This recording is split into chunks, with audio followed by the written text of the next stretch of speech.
La crypto-monnaie est une monnaie virtuelle basée donc sur Internet qui s'envoie de portable à portable, d'ordinateur à ordinateur, de portable à ordinateur ou vice-versa. Mais tout ceci en toute sécurité, en toute liberté et en toute transparence. Avec cette monnaie, on ne peut jamais plus parler du racisme monétaire dans lequel le monde a végété, notamment les pays qu'on appelle les pays du tiers-monde. Aucun pays n'est du tiers-monde. C'est un concept, comme l'a dit Thomas Sankara, inventé par les oligarques du monde pour prendre d'assaut et asservir le reste de l'humanité. À la manière de Thomas Sankara, je dis ceci. L'Afrique appartient aux Africains. Et si Pharaon n'a pas laissé les filles d'Israël partir, mais que c'est les filles d'Israël eux-mêmes qui se sont battus, Dieu aidant, pour quitter l'esclavage pharaonique, ce n'est pas les Français qui vont libérer l'Afrique. C'est les Africains qui vont se mettre ensemble pour libérer l'Afrique. Et aujourd'hui, en dehors du pouvoir spirituel qui appartient 100% à Dieu, celui qui a le pouvoir économique sur la terre a tous les autres pouvoirs.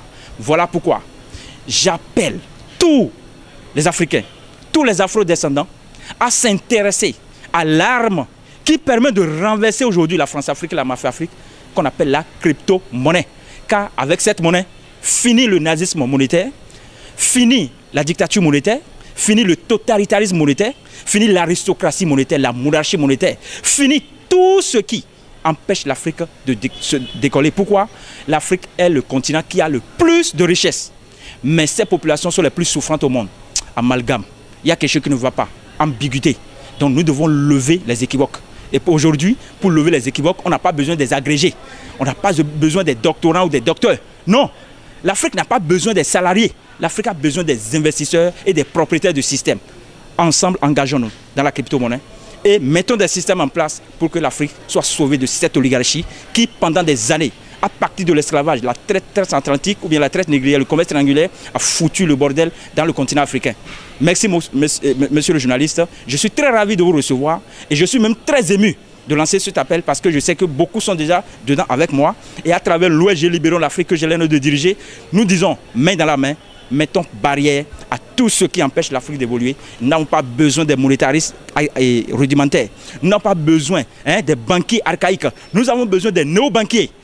Et c'est entre vous et moi que nous allons trouver ces néo-banquiers. Car les autres ne sont pas là pour le ventre du peuple, mais pour leur propre ventre. Le ventre de l'Afrique, vous et moi, nous allons le construire. Si les Africains comprenaient, alphabète ou non-alphabète, que la crypto-monnaie est venue pour mettre fin au racisme monétaire, la tendance 1 euro égale 655 francs CFA, qui permet à la France-Afrique et la mafia-Afrique de piller les ressources de l'Afrique à travers l'élite africaine, fils et filles, sœurs, confrères et consoeurs des Africains, ok? Je dis bien, nous allons être sauvés de la domination étrangère du point de vue économique tout de moins.